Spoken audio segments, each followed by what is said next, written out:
Hello everyone, welcome back to my channel.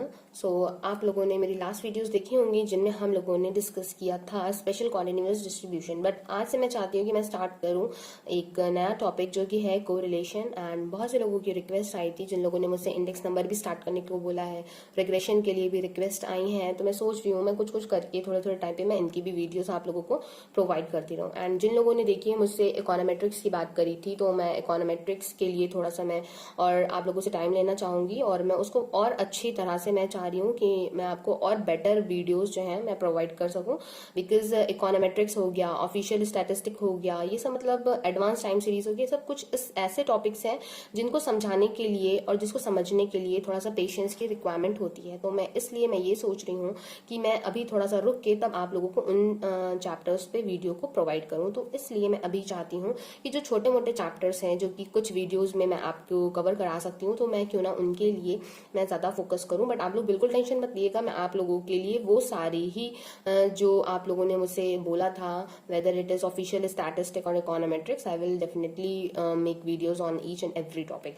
So now I am going to start topic correlation. So correlation पे बात करने से पहले मैं आप लोगों से ये डिस्कस करना चाहूंगी कि अभी तक जितना भी हम लोगों ने अपनी प्रीवियस वीडियोस में स्टडी किया है, तो आप लोगों ने देखा होगा हम लोगों ने जो भी डिस्कस किया है उसमें सिर्फ एक ही रैंडम वेरिएबल हम लोग मान के चलते थे।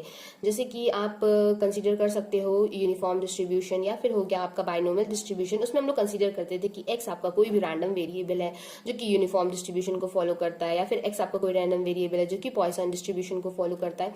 तो उस जगह पे हम लोग सिंगल लीटर एक्स, आप एक्स की जगह पे वाई भी ले सकते हो, जेड भी ले सकते हो, it is up to you, आप वेरिएबल कोई भी ले सकते हो। तो बस मैं आपको ये बताना चाह रही हूँ कि हम लोग वहां पे सिंगल वेरिएबल कंसीडर करते थे और वहां पे बोल देते थे कि ये इस डिस्ट्रीब्यूशन को फॉलो कर रहा है। बट इनफैक्ट कभी कभी ऐसी सिचुएशंस आ जाती हैं जहां पे हम लोगों को दो वेरिएबल्स को साथ में लेके चलना पड़ता है और एक वेरिएबल का इफेक्ट जो है वो दूसरे वेरिएबल पे क्या हो रहा है इसको भी स्टडी करना पड़ता है। तो यहां से हम कह सकते हैं कि कुछ इस तरह के डिस्ट्रीब्यूशन जिसमें अगर हम लोग सिर्फ एक सिंगल वेरिएबल लेके चलते हैं तो उसको हम लोग बोलते हैं यूनिवेरिएट डिस्ट्रीब्यूशन। बट उसी जगह पे अगर कहीं पे हम लोग दो वेरिएबल्स को लेके चल रहे हैं, हम लोग मानते हैं कि x and y follows this distribution, तो यहाँ पे हम लोग इसको बोल देते हैं कि ये है हमारा बाईवेरिएट डिस्ट्रीब्यूशन। तो यहाँ से ये चीज आप लोगों को याद हो जानी चाहिए कि अगर कोई भी आपका सिंगल रैंडम वेरिएबल है, अगर वो एक डिस्ट्रीब्यूशन को फॉलो करता है तो उस डिस्ट्रीब्यूशन को हम लोग बोलते हैं यूनिवेरिएट डिस्ट्रीब्यूशन। बट वहीं पे अगर कोई भी दो रैंडम वेरिएबल्स हैं, मैं बोल दूं कि x और y फॉलोज नॉर्मल डिस्ट्रीब्यूशन या फिर बाईवेरिएट नॉर्मल डिस्ट्रीब्यूशन, तो यहाँ पे ये जो आपका बाईवेरिएट, ये जो डिस्ट्रीब्यूशन नॉर्मल का है वो आपका बाईवेरिएट नॉर्मल में कन्वर्ट हो जाएगा। तो ये चीज आपको ध्यान में रखनी है, जहां पे भी आपकी दो रैंडम वेरिएबल्स इंक्लूड हो रहे हैं तो वो आपका यूनिवेरिएट ना होके वो आपका बाईवेरिएट डिस्ट्रीब्यूशन में कन्वर्ट हो जाएगा। तो मान लीजिए अगर मैं आपको बोलूं कि x जो है आपका x आपका फॉलो करता है normal distribution with mean mu and variance sigma square, तो उसी जगह पे अगर मैं दो आपके पैरामीटर्स, दो आपके रैंडम वेरिएबल्स ले लूं लाइक x एंड y, तो यहां से मैं कह दूंगी कि x जो है वो फॉलो करता है बाईवेरिएट नॉर्मल डिस्ट्रीब्यूशन को, जिसके पैरामीटर्स होते हैं μ1 μ2 sigma 1 square sigma 2 square and rho आपका रिप्रेजेंट करता है कोरिलेशन। दैट मींस x और y के बीच का कोरिलेशन क्या होगा। तो ये मैंने एक एग्जांपल के पर्पस से आप लोगों को बता दिया ताकि आप लोगों को univariate distribution and bivariate distribution जो है वो क्या होता है वो क्लियर हो जाए। तो अब यहाँ पे हमें ये ध्यान में रखना है कि कोरिलेशन को स्टडी हम लोग कर रहे हैं, इसका मतलब हम लोग दो रैंडम वेरिएबल साथ में लेके चलेंगे। अब देखिए, अब हमें यहाँ पे डिस्कस करना है मीनिंग, कि जो कोरिलेशन होता है उसका मीनिंग क्या होता है। जितने भी देखिए हमारे बाईवेरिएट डिस्ट्रीब्यूशन होते हैं तो उनमें हमारा मेन इंटरेस्ट ये होता है कि हम पता लगाएं कि ये जो हमारे दोनों ही रैंडम वेरिएबल्स हैं, क्या इन दोनों के बीच में कोई कोरिलेशन या फिर कोई कोवेरिएशन है या नहीं है, या फिर एक वेरिएबल को अगर हम लोग उसमें कुछ भी चेंज कर रहे हैं तो उसके चेंज करने से क्या जो दूसरा वेरिएबल है उसमें कुछ इफेक्ट पड़ रहा है या नहीं पड़ रहा है। अगर एक वेरिएबल के चेंज होने से दूसरे वेरिएबल में चेंज हो रहा है तो हम कहते हैं कि ये दोनों वेरिएबल आपस में कोरिलेटेड है। यहाँ पे हम लोग कह सकते हैं कि अगर मान लीजिए हमने x में चेंज किया और साथ ही साथ y में भी चेंज हो रहा है, इन सेम डायरेक्शन। मान लीजिए x को हमने इंक्रीज करा और साथ ही साथ y में भी इंक्रीज हो रहा है, तो इन दोनों के बीच में जो कोरिलेशन होगा उसको हम लोग बोलेंगे डायरेक्ट एंड पॉजिटिव। तो ये आपको बात ध्यान में रखनी है कि ये खाली इंक्रीज होने पे ही डिपेंड नहीं करता है, ये डिक्रीज होने पे भी डिपेंड करता है। मतलब कि अगर x को हमने डिक्रीज किया तो उसके साथ साथ जो y वेरिएबल था उसमें भी डिक्रीज हो गया।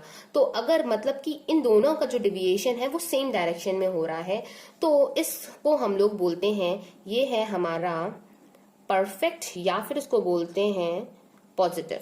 तो ये चीज आपको ध्यान में रखनी है कि हम लोग इसको बोलते हैं, आप लोग इसको डायरेक्ट भी बोल सकते हो, डायरेक्ट या फिर पॉजिटिव बोल सकते हो। इसका मतलब ये हो गया कि अगर हम एक वेरिएबल को बढ़ा रहे हैं या फिर घटा रहे हैं तो उसके साथ साथ जो दूसरा वेरिएबल है वो भी बढ़ रहा है और या फिर घटाने पे घट रहा है। तो ये चीज आपको समझ में आ रही होगी कि अगर, तो ये मैंने दो एस्पेक्ट थे जो मैंने आपको अलग अलग करके बताए हैं।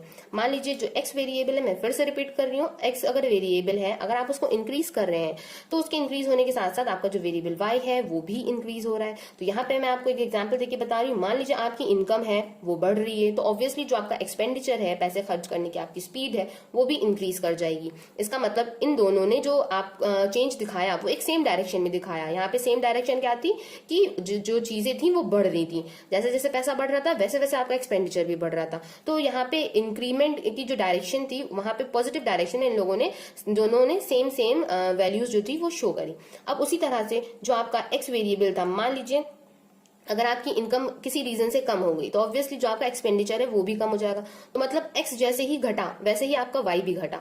तो इसका मतलब ये हो गया कि इन दोनों ने सेम डायरेक्शन में ही तो आपको रिस्पॉन्स दिया है, भले ही वो डायरेक्शन आपकी बढ़ने वाली हो या फिर घटने वाली हो, बट इन लोगों ने जो अपना रिस्पॉन्स है वो जो दोनों ही डायरेक्शन है वो सेम डायरेक्शन है। तो अगर इस तरह का कोई भी चेंज आप लोगों को दिखेगा तो आप उसको बोलोगे कि वो आपका डायरेक्ट कोरिलेशन है या फिर वो आपका पॉजिटिव कोरिलेशन है। आप उसको मत बोलो, आप ये दोनों चीजें याद रखो, या तो वो आपका डायरेक्ट कोरिलेशन हो जाएगा या फिर वो आपका पॉजिटिव कोरिलेशन हो जाएगा। वहीं पे दूसरी कैटेगरी ये होती है वेरिएबल्स की। मान लीजिए कि अगर x कोई भी वेरिएबल है उसमें इंक्रीमेंट हो रहा है तो जो y वेरिएबल है वो डिक्रीमेंट शो करेगा। जैसे ही x बढ़ेगा तो y जो है वो डिक्रीज होने लगेगा। सिमिलरली मान लीजिए x जो है उसको आपने डिक्रीज करा तो जो y है वो आपका क्या करने लगेगा, इंक्रीज करने लगेगा। तो यहाँ पे ये जो आपका इन दोनों के बीच का कोरिलेशन होता है वो होता है आपका डाइवर्स या फिर आप कह सकते हो निगेटिव कोरिलेशन। तो ये हो गया आपका। अब यहाँ पे अगर मैं एग्जाम्पल बताऊं तो आप यहाँ पे आप एग्जाम्पल ले सकते हो प्रेशर का एंड वॉल्यूम का। जैसे जैसे आप किसी भी चीज पे प्रेशर बढ़ाते जाओगे वैसे वैसे उस चीज का वॉल्यूम जो है वो घटता जाता है। सिमिलरली अगर मान लीजिए आप जो प्रेशर है उसको कम करते जा रहे हो तो ऑब्वियसली उस चीज का जो वॉल्यूम है वो बढ़ता जाएगा।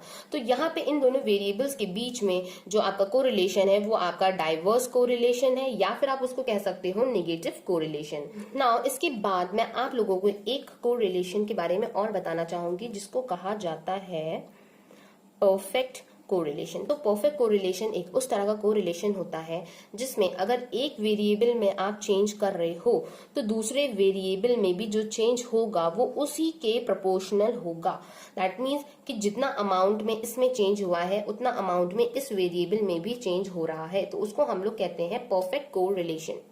सो मैं उम्मीद करती हूँ कि आप लोगों को ये जो कोरिलेशन का कंसेप्ट है वो समझ में आया होगा और मैं इसके नेक्स्ट वीडियो में आप लोगों से scattered diagram and Karl Pearson correlation coefficient को डिस्कस करूंगी, जो कि आईएसएस के पॉइंट ऑफ व्यू से भी बहुत ज्यादा इंपॉर्टेंट है और जो लोग ग्रेजुएशन कर रहे हैं उन लोगों के लिए भी बहुत ज्यादा इंपॉर्टेंट है। तो आप लोग वीडियो में बने रहिएगा और अगर आप लोगों को वीडियो पसंद आए तो वीडियो को लाइक कर दीजिएगा, मेरी जो मेहनत है उसको भी सपोर्ट कर दीजिएगा और मेरे अभी अच्छे फ्यूचर के लिए प्रे कीजिएगा, जैसे कि मैं आप लोगों के अच्छे फ्यूचर के लिए बहुत मेहनत कर रही हूँ। So thank you for watching my video. Have a nice day.